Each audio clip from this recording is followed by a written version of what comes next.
کہ میں ہی نہیں پر قربان زمانہ ہے، کہ میں ہی نہیں پر قربان زمانہ ہے۔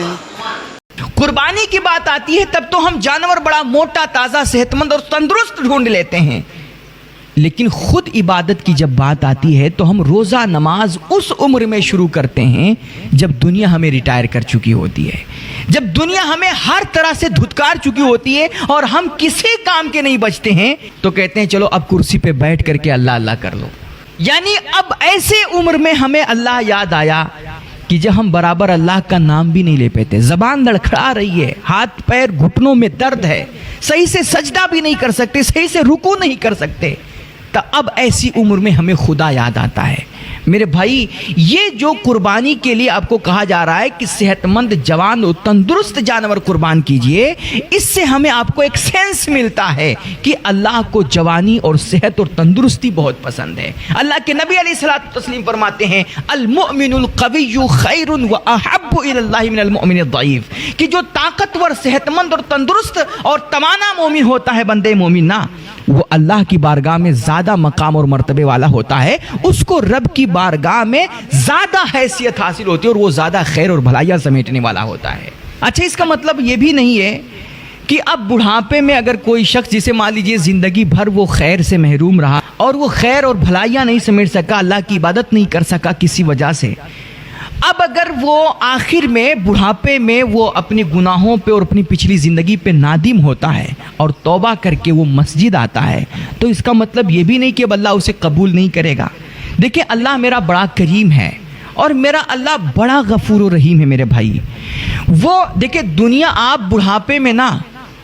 اگر آپ توبہ کر کے آخر عمر میں اگر آپ مسجد جا رہے ہیں تو ہو سکتا ہے دنیا آپ کو تانے مارے کہ 70 چوہے کھا کے بلی حج کو چلی ہے۔ چور چوری چھوڑ دیتا ہے لیکن ہیرا پھیری نہیں چھوڑتا ہے۔ ہو سکتا ہے یہ چپل چرانے کے لیے مسجد آیا ہو، دنیا آپ پہ طرح طرح کمنٹ کرے گی اور طنز کسے گی، لیکن میرے بھائی، میرا رب بڑا غفور ہے، بڑا کریم ہے۔ وہ اپنے بندے کی، اس کی رحمتیں انتظار میں رہتی ہیں کہ میرا بندہ لاکھ گناہ گار ہے، 80 سال کا بوڑھا انسان بھی نافرمانیوں میں گزار کر کے اگر اخیر عمر میں مرنے سے پہلے پہلے وہ توبہ کر لیتا، اپنے گناہوں پہ نادم ہوتا ہے اور میری بارگاہ میں پہنچ کر کے ایک دفعہ بھی کہہ دیتا میرے مالک مجھے معاف کر دے، تو کہتے ہیں وہ بندہ تو ایک مرتبہ اپنے رب کو پکارتا ہے، میرے رب کی رحمتیں 10 مرتبہ لبیک کہتے اس بندے کی طرف آگے بڑھتی ہیں۔ وہ بندہ ایک قدم اللہ کی طرف بڑھاتا ہے، میرے رب کی رحمتیں 10 قدم اس بندے کی طرف بڑھ کر کے اسے سینے سے لگاتی ہیں۔ تو بندہ جس عمر میں بھی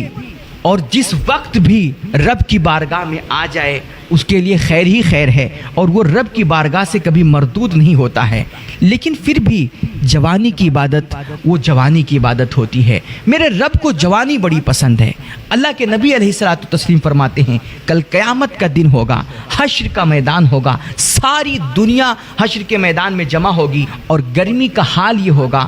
کہ شدت حرارت سے بھیجا کھول رہا ہوگا، دماغ پک رہا ہوگا، لوگ اپنے پسینوں میں ڈبکیاں کھا رہے ہوں گے۔ ایسے عالم میں جب کہیں نہ کوئی سایہ ہوگا نہ سائبان ہوگا، اس وقت اللہ اس نوجوان کو اپنے عرش کا ٹھنڈا سایہ نصیب فرمائے گا جوانی میں، جس نے دنیا میں اپنے رب کی عبادت کی ہوگی، جس کا دل جوانی میں مسجد سے معلق رہتا ہے، جس کا دل ہمیشہ اللہ کی عبادتوں میں لگا رہتا ہے، جو اپنی آنکھوں میں حیا بسا کے رکھتا ہے اور دل اس کا اللہ کی ذکر اور یاد سے معمور رہتا ہے، اللہ اس نوجوان کو اپنے عرش کا ٹھنڈا سایہ کل قیامت کے دن نصیب فرمائے گا۔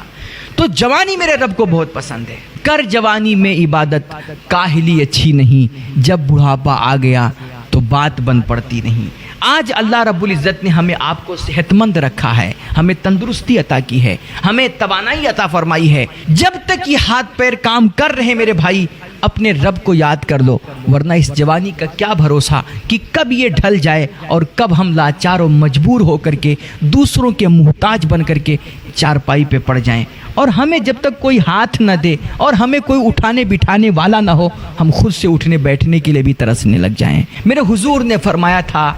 کہ بیماری سے پہلے اپنی صحت کو غنیمت جانو۔ اپنی صحت سے فائدہ اٹھاؤ میرے بھائی.